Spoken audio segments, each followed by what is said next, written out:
Hey moms and dads, this video is for you if you've got a newborn at home and you want to make sure they're developing optimally, or you've got a toddler or a little bit older kid and you have a concern about something going on. You see, for the brain to develop optimally, there are certain foundational pieces that need to happen early in life. And this is going to set your kiddo up not only for good sequence and milestones of rolling, sitting, crawling, walking, but for other pieces of their brain and their nervous system as well. So if you go back to right when your kiddo's born, that first 0 to 4 months, that's when your baby is going from inside mom's womb to outside in the world. And the first goal of the nervous system is start to adapt to what's going on, but also what's going on inside. So their foundations are eating, sleeping, pooping, right? Pretty simple, but super important. Because what happens is if these aren't going efficient early on, it means your kiddo's not even adapting to that baseline new world experience. I know for my son, when he was born, the birth was pretty challenging and he had a lot of stress in his body right away that made nursing difficult. So we had to put a lot of work into that early on, and he was more upset than I anticipated as a new dad. And we want to make sure that that foundation is built, because now when your kiddo starts having to adapt to the next level of pieces, for example, all the sensory inputs in the world, from bright lights to loud sounds to different foods, the taste and the texture, to the tactile piece when your kiddo's walking barefoot in the grass, or the deep pressure if grandma gives your kiddo a hug.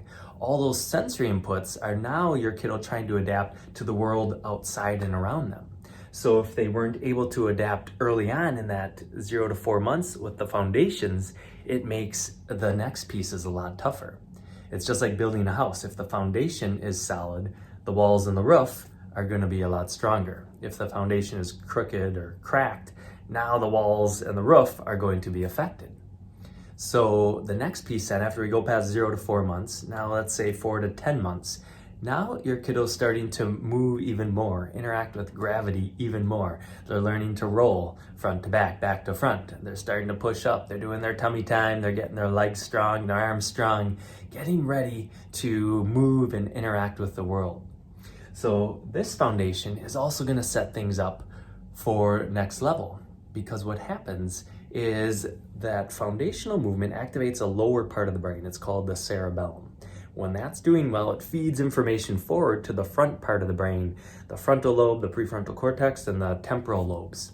Those help regulate behaviors, help regulate emotions, and help interact socially. So if you think of your kiddo when they're 2 or 3 years old, you might have heard that that can be a more difficult time.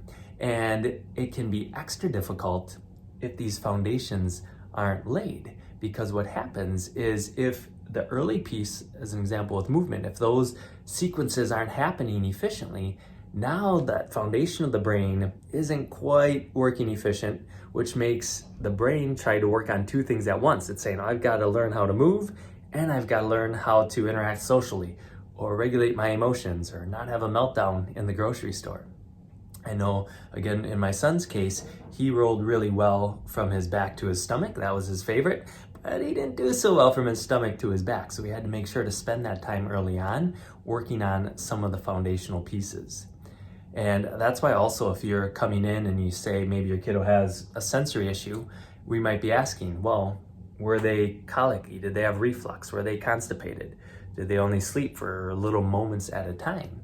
That gives us clues to know, like, do we have to work on a foundational piece, or can we go straight in and work on a more advanced piece for your kiddo's nervous system, for healing and for development? And then if we jump ahead to the next stage, 10 months to 18 months, now your kiddo's trying to really get upright.